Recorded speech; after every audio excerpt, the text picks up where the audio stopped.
जय श्री केदारनाथ दोस्तों, हर हर महादेव। दोस्तों, केदारनाथ में आप सबको पता ही है कि आजकल बहुत ज़्यादा मौतें हो रही है हार्ट अटैक की वजह से।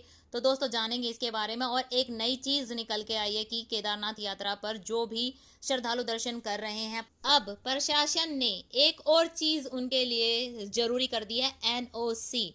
हाँ जी दोस्तों, आज एनओसी के बारे में भी जानेंगे, रजिस्ट्रेशन के बारे में भी जानेंगे कि क्या हालात है रजिस्ट्रेशन के। ऑनलाइन और ऑफलाइन रजिस्ट्रेशन आज 1 जून से शुरू हुए हैं या नहीं हुए हैं, क्या सारी चीज़ें हैं, सारी जानकारी आपको इस वीडियो में मिलेगी। तो वीडियो को अंत तक जरूर देखें, वीडियो को लाइक शेयर और कमेंट करके जरूर बताएं कि आप केदारनाथ यात्रा कब कर रहे हो। सबसे पहले जानते हैं एनओसी के बारे में। दोस्तों, एनओसी मतलब नो ऑब्जेक्शन सर्टिफिकेट। उत्तराखंड सरकार ने अब जो भी श्रद्धालु चार धाम यात्रा पर जा रहे हैं उनके लिए एनओसी भी बहुत ज़रूरी कर दिया है। विदाउट एनओसी के आप दर्शन नहीं कर सकते। दोस्तों, ये उन लोगों के लिए है जो 50 साल से ऊपर है। तो दोस्तों जानते हैं एनओसी के बारे में। इस सर्टिफिकेट का सीधा सीधा संबंध है आपकी मेडिकल कंडीशन से, अर्थात आपके पास मेडिकल सर्टिफिकेट होना चाहिए कि आप बिल्कुल फिट है पहाड़ों पर यात्रा करने के लिए। इस चीज़ की इतनी ज़रूरत क्यों पड़ी और क्यों प्रशासन ने इसको शुरू किया, तो इसके बारे में भी बात करते हैं दोस्तों।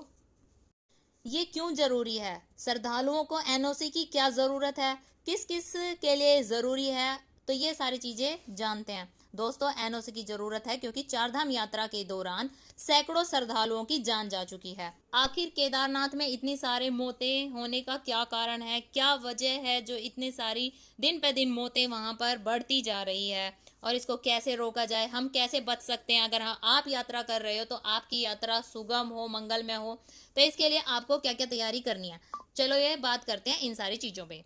दोस्तों, ऋषिकेश से केदारनाथ की दूरी 216 किलोमीटर है। केदारनाथ दर्शन के लिए पैदल यात्रा 22 किलोमीटर का ट्रैक है। यात्रा मार्ग पर सबसे ज़्यादा परेशानी आती है ऑक्सीजन की। जैसे जैसे हम केदारनाथ यात्रा की ओर जाते हैं ऑक्सीजन लेवल कम होता जाता है, और ऐसे में अगर आपकी मेडिकल कंडीशन, आपकी हेल्थ ठीक नहीं है तो आपको झेलनी पड़ सकती है परेशानियां। जब मैंने पैदल यात्रा शुरू की थी तो शुरू में सब ठीक था। ऋषिकेश से जैसे चलना शुरू करते हैं तो सब ठीक रहता है, लेकिन जैसे जैसे मौसम बदलता है, हम पहाड़ों पे ऊपर की तरफ जाते हैं तो ऑक्सीजन लेवल कम होता जाता है।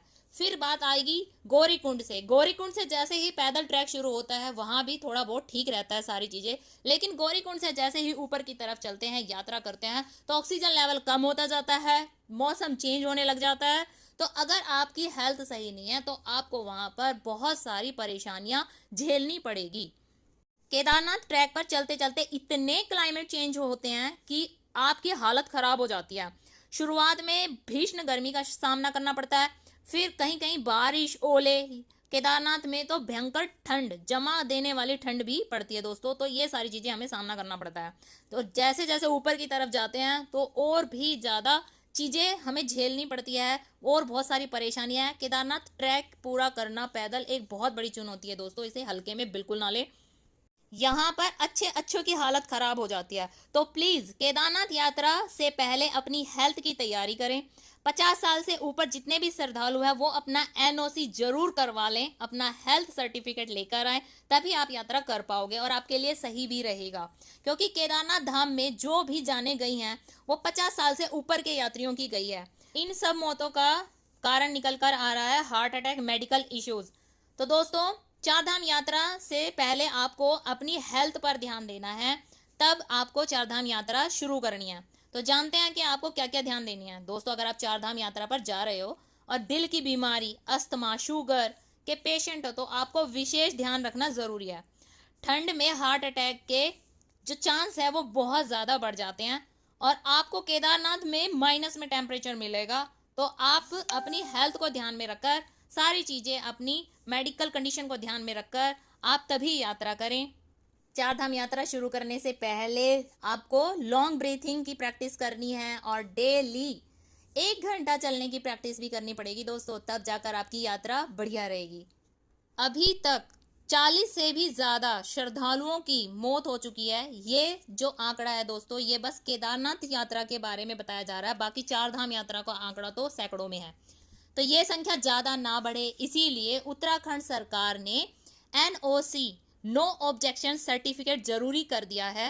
तो ये आपकी सुविधा के लिए ही है। बात करते हैं दोस्तों रजिस्ट्रेशन के बारे में। तो अभी ऑनलाइन और ऑफलाइन रजिस्ट्रेशन बंद है। जल्दी प्रशासन की तरफ से कुछ निर्णय लिए जाएंगे, तो आपको जल्दी खबर, शायद शाम तक कुछ अच्छी खबर मिल जाए, तो आप वो भी वीडियो आपके साथ शेयर करूंगी मैं जल्दी ही। तो दोस्तों विदाउट रजिस्ट्रेशन बिल्कुल मत आना। यहाँ पर फ्रॉड भी रजिस्ट्रेशन को लेकर बहुत हो रहे हैं। काफी यात्री ऋषिकेश और सोनप्रयाग में फंसे हुए हैं। वैसे प्रशासन उनकी हेल्प भी कर रहा है, खाने पीने की बहुत सारी चीजें उनको दी जा रही है। प्रशासन काफी मदद कर रहा है, पर आपको ये सारी चीजें जानकारी दूसरों को शेयर भी करनी है, ताकि सभी यात्रियों को सही जानकारी मिल सके।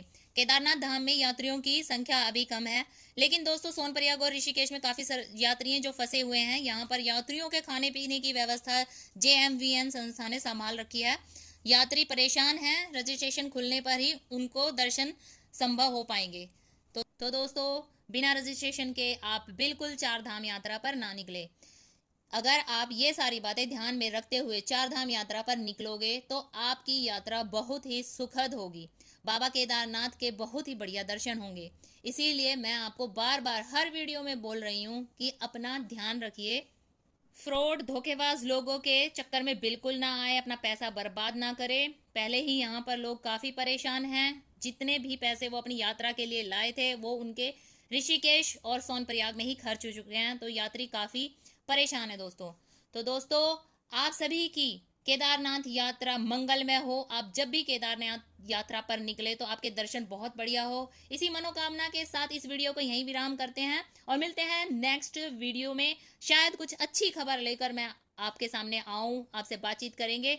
तो इस वीडियो को यहीं मत विराम करना, आगे से आगे ज़्यादा से ज़्यादा शेयर करना ताकि लोगों को जानकारी मिले। तो मिलते हैं नेक्स्ट वीडियो में। जय बाबा केदारनाथ, हर हर महादेव।